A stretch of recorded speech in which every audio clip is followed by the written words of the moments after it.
comment ou par quel moyen obtenait-on la vie éternelle dans l'Ancien Testament? OK? Donc, c'est une question là, que Mario nous pose, je pense qu'elle est importante.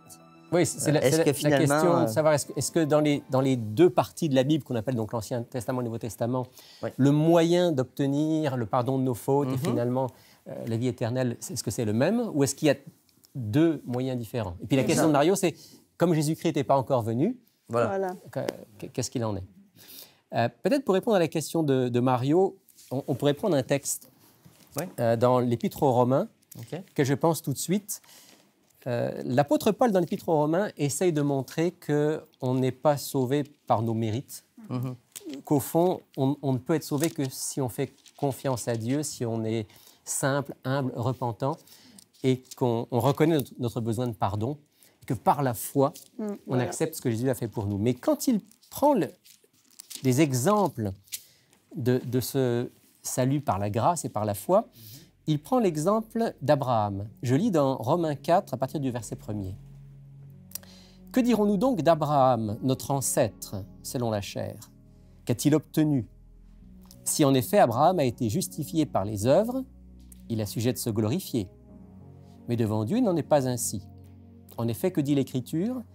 Abraham crut à Dieu, ou eut confiance en Dieu, et ça lui fut compté comme justice. » Alors c'est intéressant parce que lorsque l'apôtre Paul veut montrer qu'effectivement, on n'est pas sauvé par nos bonnes œuvres, que c'est vraiment par la grâce de Dieu, la foi en Jésus-Christ, il prend un exemple, et il va le chercher dans l'Ancien Testament, et c'est l'exemple d'Abraham. Ça me fait penser, je ne sais pas pourquoi ce que tu as dit, grâce, et ça me fait penser au texte d'Habakkuk, chapitre 2, verset 4, je pense, qui dit que le juste vivra par la foi. Parce que Paul a répété cette phrase-là. Il l'a reprise abondamment. Exactement. La foi d'Abraham, finalement, aussi est une expression du salut dans l'Ancien Testament. Ça, c'est très important parce qu'il n'y a pas deux moyens de salut. Il n'y a pas ceux qui seraient sauvés par leurs bonnes œuvres d'un côté, puis les autres par la foi et par la grâce. Finalement, pour tous, il y a un seul chemin, c'est le Christ.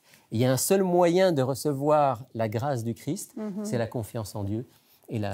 Puis eux, à l'époque, ils savaient que le Messie viendrait. Exactement. Là. Donc, eux, ils regardaient en avant, alors que nous, on regarde en arrière. Tout à fait, tout à fait. C'est ça la différence. C'est la seule différence, c'est le temps. Le savaient, mais fondamentalement, il y a un seul chemin. C'est le même message. Jésus a dit, je suis le chemin, la vérité et la vie.